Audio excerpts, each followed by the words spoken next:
Hey everybody, it's the Hebrew Jamaican Coolie, and again dropping a quick video.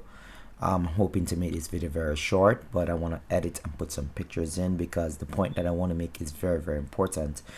Currently in our society, black women in particular are encouraged to disrespect black men, whether if it's a boyfriend, a guy that they know, or even their very own husbands.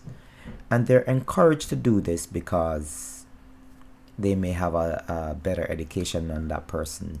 They may make more money than that person.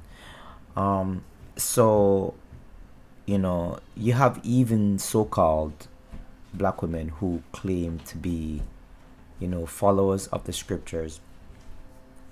And they're in particular disrespecting men too as well.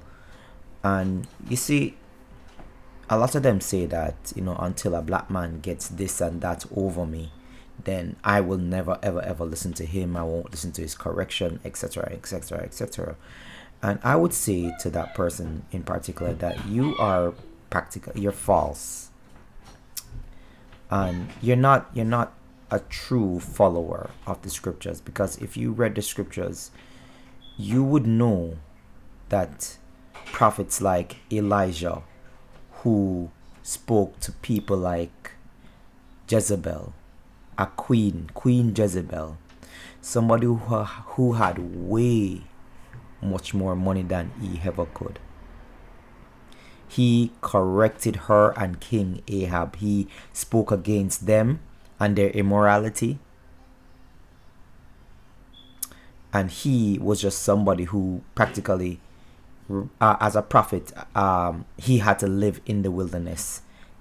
He had to live off of the Most High. It's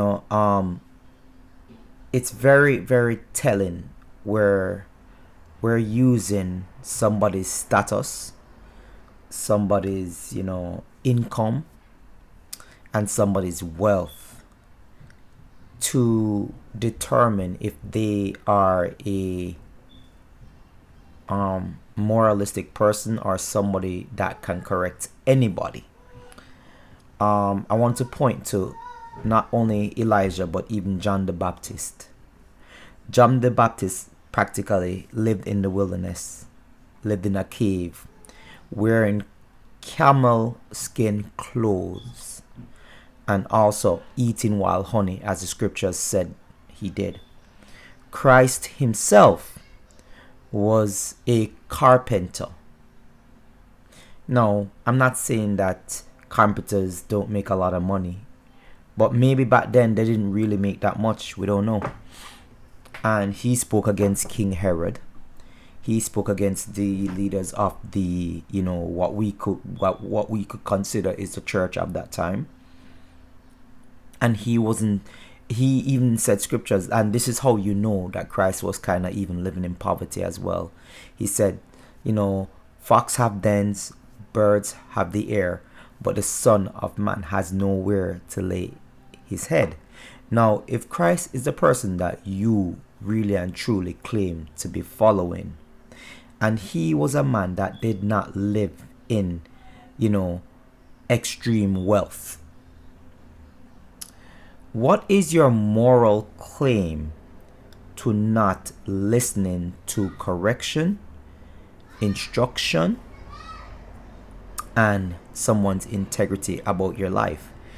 And I think it all boils down to this, is that there are a lot of women that, and I'm just going to come out and say, is that you're not righteous. You're not a righteous person. You have a name tag, it says Christian, but you don't. You're not a Christian. It's just a name tag. It's something that you just put on when you're ready to go to church. For me, this is a lifestyle. It's not just a lifestyle. It's basically, it shows people who I am. And I mean, I'm not a Christian. I'm a disciple.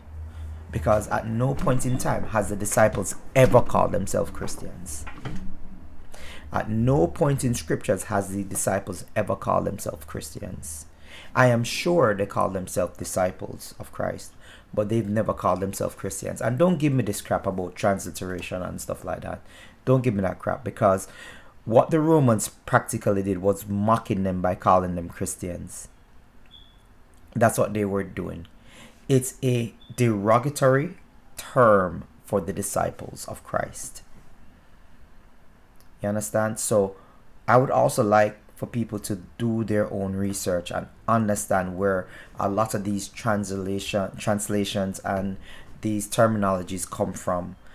And as a part of your awakening as a black person or a melanated skin color person, I think that we should start doing a lot of reading, a lot of researching, a lot of studying, etc.